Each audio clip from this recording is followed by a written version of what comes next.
it's been a challenge to overcome it because we're still in it, and not knowing the future of what we're doing is daunting, but as well it's exciting because I feel there's opportunity within this adversity that we can come out the other side and actually be better for it as an industry and also as individuals. This is the Deep in the Weeds podcast. I'm Anthony Huckstep. Australia's fishing waters are the third largest on the planet. Yet, we're ranked 80th in regard to so-called productivity. In other words, we don't drain the swamp. We expect our seafood to be sustainable, but for a nation girt by sea, we don't eat as much seafood as other countries. When Josh Niland first opened St. Peter, no one could have foreseen the impact this young chef would have. It became known as the Niland Effect. A young chef who not only put seafood back on the table, but changed the conversation too. Josh, how are you? I'm good, mate. How are you? I'm good. Thanks for joining us. I think we'll want to touch on a lot of subjects here, but I thought, could we just start with the fact that you have St. Peter, which is an elbow-to-elbow restaurant, and Fish Butchery, which is a retail arm of your business. So you've got sort of the restaurant and the retail. Can you give us a picture of the impact that this whole COVID-19 had on you and when things started to change?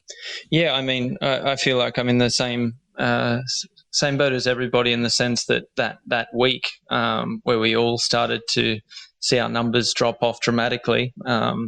We kind of watched, 70% of the clients fall away in the restaurant, and we had only been trading for about 6 weeks doing a fixed menu, like a tasting menu on a Friday night. And that was all still quite new for us and exciting. And that Friday night we did our 6th or 7th tasting menu. And then at the end of that, I just had it in my stomach that we weren't really going to do the weekend as much as I wanted to. It was, just I thought it would be wiser to nip it in the butt straight away so that we could, squirrel what we could so that there was an opportunity down the line then to reopen St. Peter. And I wasn't, like everybody, I wasn't certain of when we would get told to close. So I thought, after a conversation with my wife, Julie, we came in the following morning and advised the team of 15 at St. Peter that they'd be stood down, which was, like when you like you said, when you're in an elbow to elbow space or a sardine tin, as we like to call it, it's family, and it's a group of people that you spend a lot of time with, and hugely disappointing to have to bear that kind of news to people, and also the ones that weren't even there that morning to make a phone call like that is fairly abrupt, and there's no emotive context to that. There's no human element to that. It's a phone call. So it's, that was disappointing. And I think as well for the two members of our team, one was from the UK and the other was from Germany. And these two had only just joined us within, probably 8 weeks they'd been with us. And the impact that they'd made on our group, not only as talented chefs, but just as people, and their social acumen amongst the group was just extraordinary. And I felt so good about the group and what we were doing. And then, back on the plane they go, and it was just, it was all a very quick grinding halt to everything. But in terms of Fish Butchery, it was, I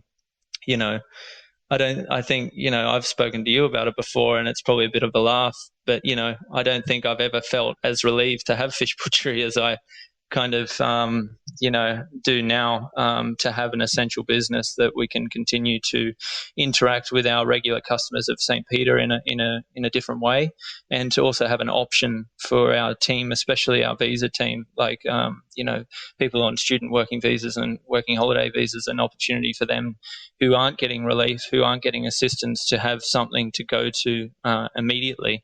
So, yeah. Now, there may be some people that don't know who you are. You've had a pretty fast rise to stardom in the food scene, not just in Australia, but global recognition as well. and you've had incredible success. And even just this week being named in the James Baird nomination for your book, The Whole Fish, which is an amazing book. What's it been like the last couple of years and that sharp rise and the success of your business, to then have something like this out of your control come along and change everything?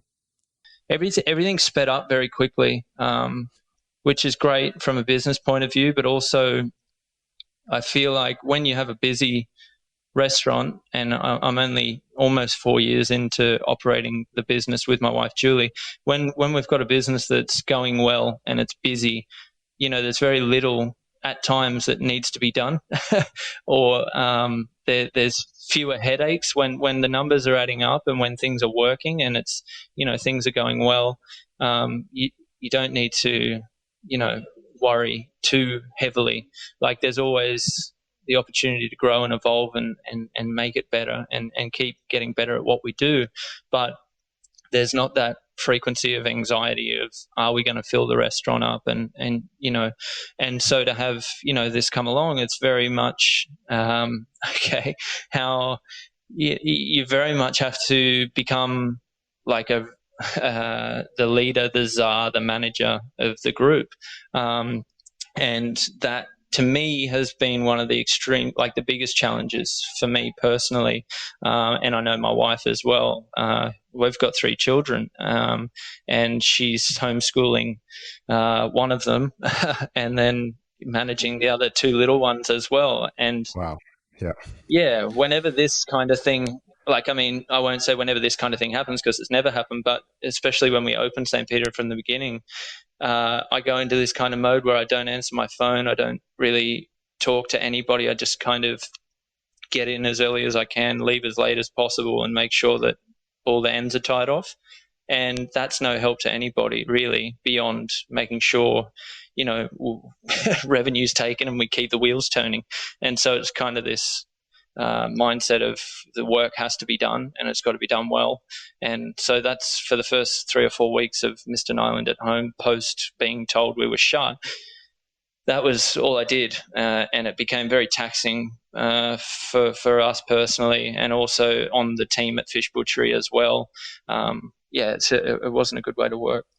Can you give us an idea of the success of that compared to how the businesses were running and sort of what the state of the businesses are at the moment? Yeah, so a week before we had to close, we decided to do this Mr. Niland at home meal kit offering, and for that first week we probably did 25 to 30 people per evening, which was fine. It was a good way to dip our toe into something that we hadn't done a great deal of. We'd done different kind of dinner take-home packs at the butchery, but never really a full, complete package.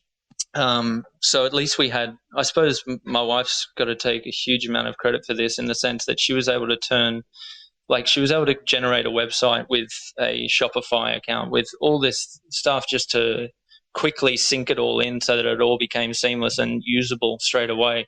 And I mean, without that, it makes the task very difficult and the turnaround time very slow. So for us to be up and running the very first week that we weren't trading, and already have a bit of a database there to kind of send an email out to, then we found that the following week we doubled the amount of people that we were selling to, and then it kind of continued to grow. So at the moment it's tracking well, and it was probably 2 or 3 weeks into doing these meals that I thought it would be an amazing opportunity to work with chefs on these meal kits. So given suppliers are finding it very difficult at the moment as well, and farmers, and all these great people that we've worked with over the years, in particular the oyster growers like Tathra and Wapango and Moonlight and Mimosa, all those guys. Oysters aren't really the first meal kit item that gets put on the list, nor Ben Collison and Walker's family up north putting their fish on menus and things. Like, we really tried to make sure that we were interacting with those kind of important suppliers to us anyway. And then people like Mitch Orr from Cicciabella, Luke Powell and Keita from Charco Bar, Otama Carey and Nick Hill, like these people, who are incredible people, and they offer a craft that's unique to them, and to saddle up to that with the offering that we have has been a great opportunity. And I feel like it's not only a monetary value to them where we purchase and pay for their time and their product, but also in the sense that chefs no longer have this anticipation of service looming, and there's a certain mental strain that brings. Like if we don't have deadlines to meet, or we don't have a service to ascend our adrenaline into, then it's flattening. And I know in particular working with Mitch at the time, who wasn't having his hands in pasta every day, it seemed like it came at a time where it was a bit of a relief, and it was a bit of more just to get his hands dirty and make some pasta. And I think that brought about some freedom for him. So it's been great, like, to work with those people. How do you cope with this kind of adversity? This isn't the first big challenge you've had in your life. You had a tougher childhood than most. How do you cope with such things like this? Yeah. I listened to a podcast the other day by Howie Khan, which is amazing. It's as amazing as your podcast, Anthony, but it's he did it with Will Guidara, and the title of the conversation was "Adversity is a Terrible Thing to Waste." And I kept thinking about it, and it was a fascinating way of thinking of it.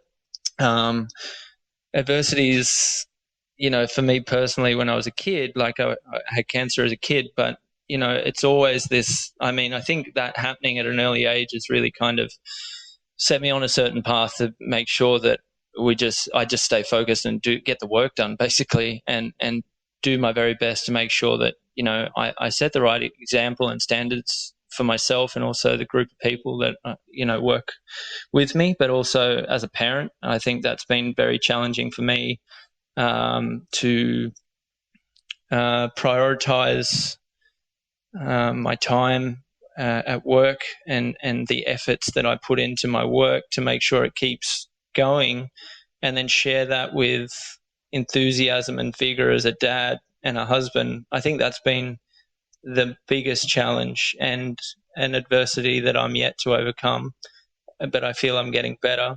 But sometimes these kinds of significant things really shed light on areas that you personally probably need to work on. And yeah, I think that's done. I think that's what's happened to me now. So I'm, it's been hard having really hard conversations with people that work here at the restaurant and outside as well. But people like Todd Garrett and Paul Farag, who manage the butchery in at Fish Butchery, have been, their standards haven't dropped. Like if there's a conversation about we need to work like this now, or we need to adapt and change, then it's met with acceptance, and it's empowering to work with people that are able to maintain a standard even at a time when everything feels hopeless. So I feel like I haven't answered your question at all, but it's been a challenge to overcome it because we're still in it, and not knowing the future of what we're doing is daunting, but as well it's exciting because I feel there's opportunity within this adversity that we can come out the other side and actually be better for it as an industry and also as individuals. Moments ago you mentioned a whole raft of amazing chefs with a craft unique to them. And if we're speaking of chefs in that manner, then seafood comes to mind with you. Why seafood, and why did you head down that path and explore it in such an amazing way? Yeah, long and the short of it, fish is really hard, and I like that. I like that about it. I find it extremely difficult to find the right fish to work with it, to work within the parameters of its perceived fragility. Like, it's a challenge to find really excellent product, and to cook it correctly. And, but I feel like my time spent at Fishface was at Darlinghurst. I think I was 19 years old when I went and worked for Stephen there. And I mean, beyond telling funny stories about how I met him and, all sorts of different adventures that we had, Stephen invested his career's knowledge in my brain at a very young age. And I managed to absorb a lot of it. And I managed to listen to conversations that maybe had no relevance at the time, but somehow absorbed it through osmosis. And he was just so generous with his information and also his willingness to teach. And also the standards that he set within running a business. I think in particular at Darlinghurst, when it was just Stephen and, a handful of individuals, there'd be, just the standard in terms of when you walked in, you had to check everything in the restaurant. It was no one's personal responsibility. It was the group's responsibility to make sure that the place looked $1 million and that, the business would be a success. And there's so much of those lessons that I suppose have gone unnoticed that now are becoming very relevant to what I'm kind of talking about with our team here at the restaurant. But, to have somebody invest so much time and effort into my career, in particular Steve, but not only Steve, but Peter Doyle and, Joe Pavlovich and, many others. But Stephen in particular, to invest that much time, I think it's a bit of a middle finger to go out and then start doing something else or start trying to be a jack of all. So I think it was really, people talk about the future of Australian food or what is Australian cuisine. I think cuisine in general as a whole is just this continued knowledge, like all the learning that we get, it's about taking it, evolving it, moving it forward and then teaching it on and then passing it on to the next person. And then, the ball just keeps running. And there's so much of Steve's work in our work, obviously, but it's just because the black and white basics were so good, then if that base and if that net underneath you is sound, then you can become very creative and very unique very quickly because you have such a confidence in that knowledge that you've been given. So that's probably why fish. And as well, I don't believe that we've looked at it close enough.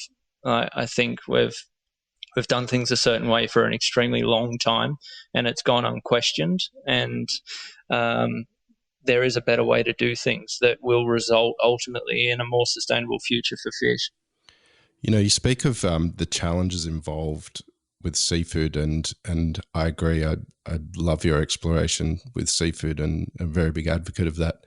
But seafood also really relies on simplicity. Do you have any tips on buying fish or cooking fish that could help people sort of that are either just getting started or just up their game? Yeah. I mean, I've tried to write it in my first book and it's really, it's still a really hard one to answer. Like how can I do this at home or how can I be better at cooking fish? And to me, like, fish has so many hurdles, the perception that it's bony and smelly and, it's too much work, or what if I undercook it, or what if I overcook it? But I think the biggest thing to me personally, this is such a personal thing, but fish can't be washed. Like you can't put it under a tap when you're washing it. Like when you're processing a fish, it shouldn't go under a tap because I mean, as soon as you start adding water to a fish and it starts becoming a wet product, you take a wet product to a fry pan with hot oil in it, one, you're going to get splattered with fat. And then the other is most often than not, even if you've got, a great pan, you're going to end up with a fish that sticks to the bottom of the pan, and then you end up with fish flips and spatulas trying to dig this thing off the bottom of a pan. Yeah.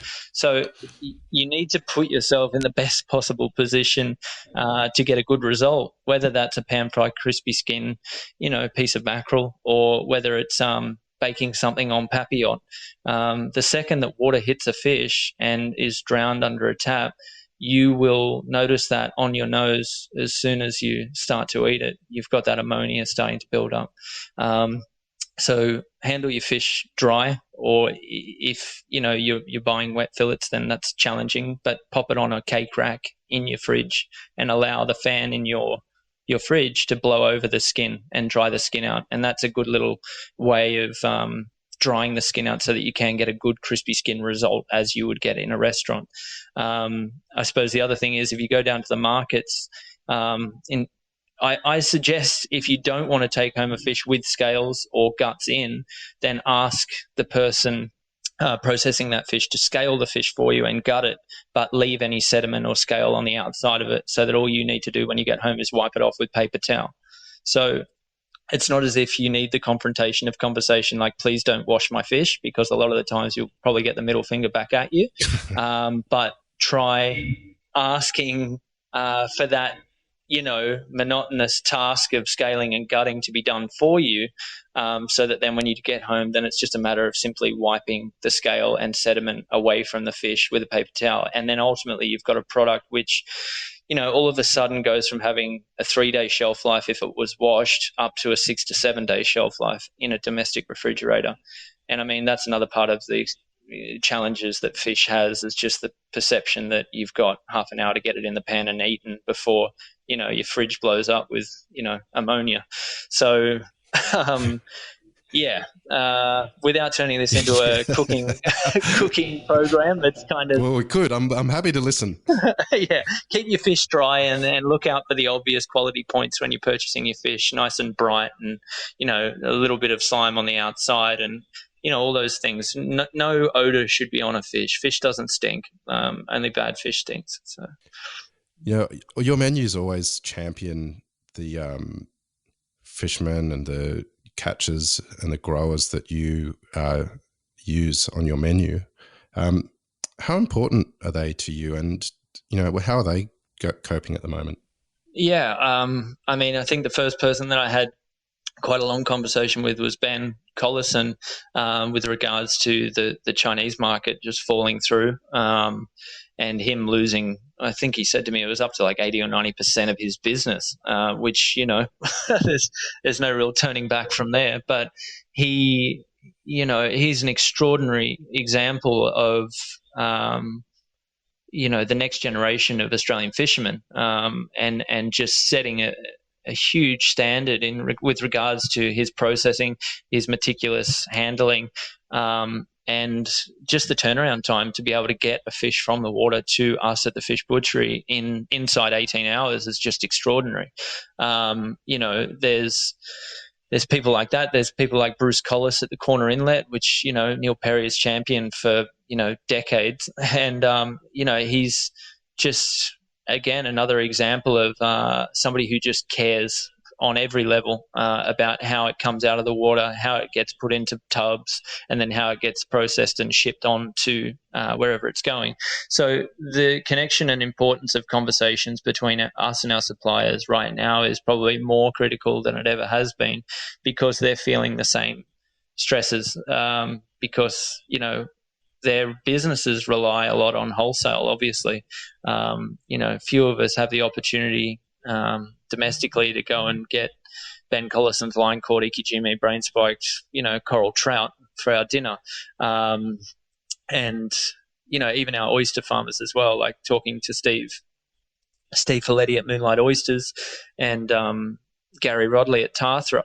It's amazing that they're adapting quickly as well. They're offering different services, and they're trying to engage with a different market base.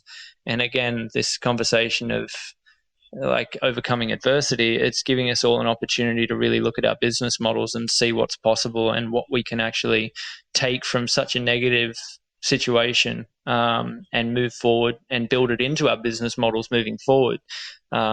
Because, a Mother's Day hamper wasn't on my agenda this year, but now it is. And it's proving to be something, quite popular, as it is all around Sydney and probably all over the country, where we haven't had to invest effort, time, and real brain capacity into these extracurricular sides of our business. Now we have the opportunity to do that and build systems and protocols as to how how we can do that moving forward. Like, one of our team members is back today, which is amazing because he's the last piece of the puzzle for us.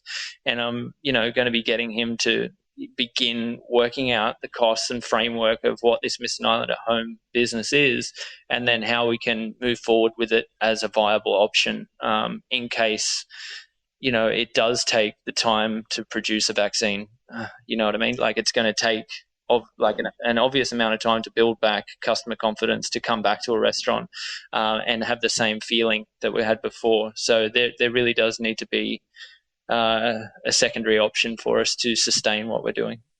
Yeah, and given St. Peter is a sardine can, as you say, and it's a wonderful experience to be in there, and I'd love eating in that sort of elbow-to-elbow environment.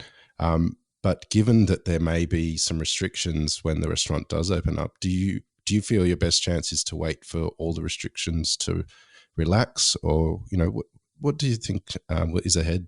That's probably been the biggest conversation between Julie and I at home, and we're trying to work that out at the moment. We're in the process of removing as much as we can out of the restaurant to give ourselves as much leg room to produce all these meals.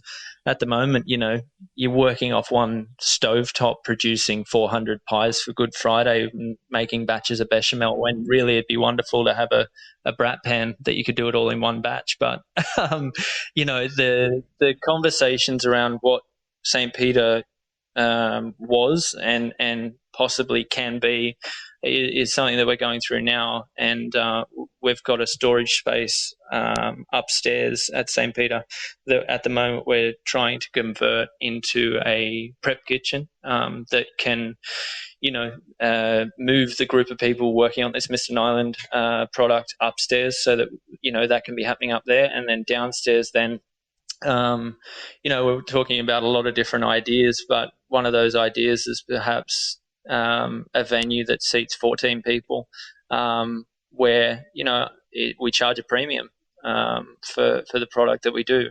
So I mean, there's a whole list of different ideas that we've got, but there's something, and I mentioned this to you probably 3 months ago now when we were talking about one of my favorite restaurants, which is Swan Oyster Depot in San Fran.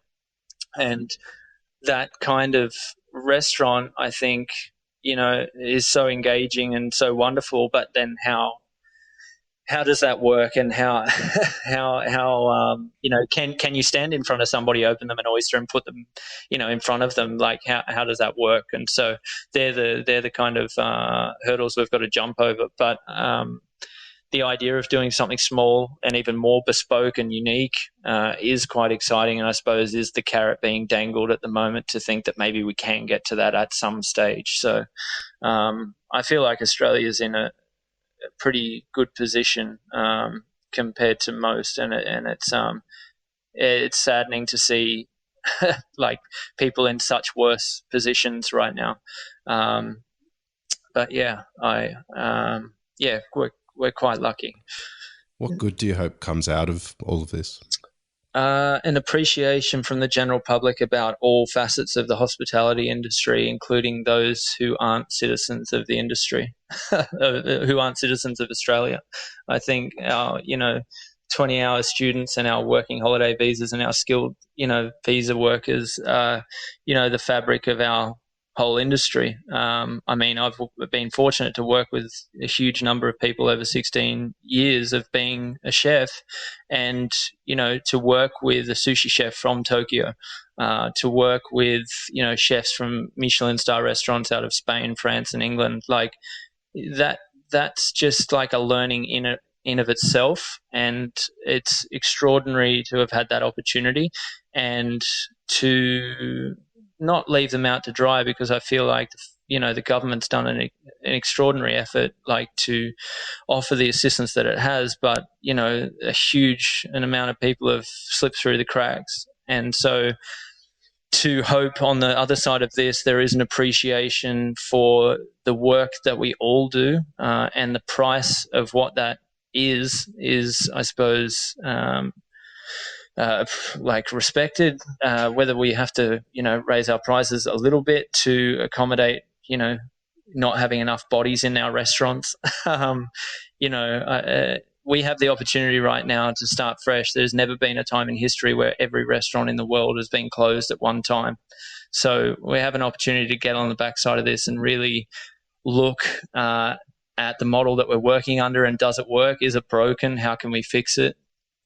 Even down to an education stage of looking at how our TAFEs are teaching the next generation of chefs. Everybody talks about a chef wearing many hats.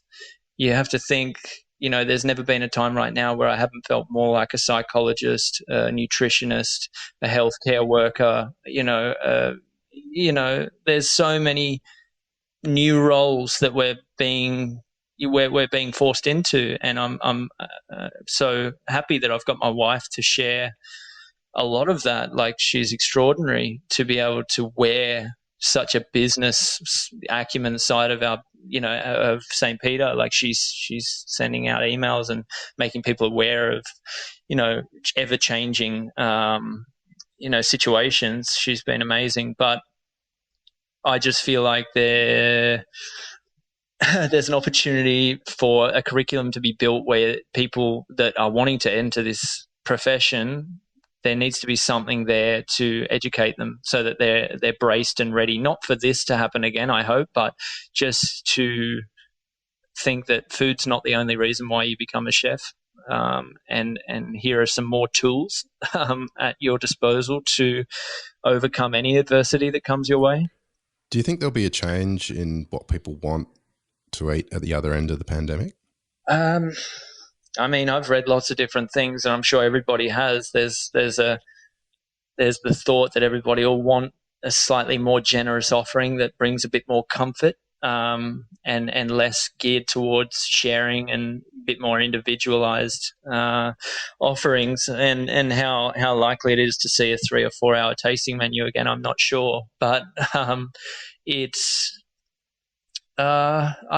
think there needs to be precedence put on the investing money in a quality product. And I feel like at the beginning of this year, I really, around the world, like having the great fortune of being able to travel a little bit at the end of last year and seeing what restaurants were doing, there seems to be an appreciation at the moment, or before, for a quality product being purchased, and a premium product, and then selling it for what the value of that product is, and not doing a great deal to it. So, one example is Angler in Los Angeles that I got to eat at. It was the most pristine product that you didn't have to do anything because everything was so perfect. For me personally, owning a very one-dimensional business that is fish, that's what I'm trying to get to, where I'm trying to work with only the very best product that we can get our hands on, and celebrate those who are going the extra mile, and creating a unique experience like that. But I think it'll change a lot with regards to that kind of that share offering. I think it's going to take a lot of confidence to get back to that convivial style dining of, sharing plates, but I do feel that we're all desperate for that to happen. We're all desperate to get back into a restaurant and feel the energy of a room, because a restaurant's not just the food, obviously, nor the wine. It's the kind of it's the people that make it tick, and the energy that the room has. I miss that personally, standing, in the restaurant. Like, I used to get goosebumps when I was cooking fish and listening to the music that was playing and hearing voices, and, it's extraordinary. And now, my service is sending boxes out at 3 p.m. and then getting home at 8 or 9 o'clock in the evening and watching Instagram messages of either adoration or we didn't get enough, or seeing something didn't get followed the instructions that you gave. And so your service, where you used to have a restaurant manager or a waiter to vent to and go like, why did they do that, or what happened here? And I'm walking around the lounge room saying that to Julie. So it's a funny, like, it's so different, and it's just something that like I said, it's like whenever you open a new business, which is what all of us have done for those who have opened a takeaway business or a grocer, or, we've all opened new businesses, and it all comes with a new set of rules and a new framework. Like, we can't inherit anything that we've done before. Our underlying skills and techniques as a chef obviously are consistent, but we have to think of different ways to generate interest. I'm shocked at how, I never personally would have gone online and purchased a meal and then gone and picked it up before. Yet, all these people are kind of doing that. I mean, Cafe Parsi's got a line down the street. Esther's selling out as soon as it goes online. You've got all these people doing extraordinary food, and to the credit of the media in Sydney and Australia, and also the dining scene, the customers, the frequent customers that came out, they're all supporting us and they're all getting behind us. And I think it's just been, big credit to the media for really broadcasting our efforts, to let the wider public know the efforts that we're going to make sure that our businesses stay alive. Josh, when the doors do open again and you're manning the pans and the guests come in, how's it going to feel? Yeah, it's pretty amazing. Definitely, especially if I can be surrounded by the same group of people. I had to stand down. So, yeah, it'll be a relief. I won't lie to you and not tell you that I am enjoying a night off here and there, and putting the kids to bed and reading a story, and bringing Mr. Niland at home back to my house for my dinner. That's been kind of cool, but I definitely really looking forward to that moment of not getting back to normal, but almost just starting afresh and really putting my head down on something new. And yeah, we'll see how we go. Well, mate, I've known you since you were quite a young chef, and yeah, I remember you were the first person to try fish offal that I'd cooked, and I remember you coming downstairs. You came downstairs to Fish Face, and I'd been marinating a big hapuka milt. So a bit of man roe, really. But I'd been marinating it in soy for like 2 weeks, and I pan fried it for you, and we both ate it at the same time and thought, how much it tasted like a sweetbread. But I can still remember giving that to you, and then you ate in the restaurant that night, and I gave you another couple of dishes as well. But yeah, like we've kind of known of each other for a long time now. But yeah, I was very trusting of you, wasn't I? Obviously, very. Yeah, down to the den in Fish Face eating fish sperm. So yeah, yeah, exactly, mate. You are an amazing talent, and you're also a beautiful human. Thanks for today, and please keep in touch. And good luck with everything.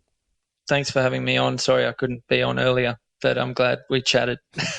Me too, mate. Take care. This is the Deep in the Weeds podcast. I'm Anthony Huckstep. Stay tuned as we share the stories of Australia's hospo community, suppliers and producers in search of hope during this pandemic. Special thanks to executive producer Rob Locke for making this all happen. Stay safe, isolate and be well.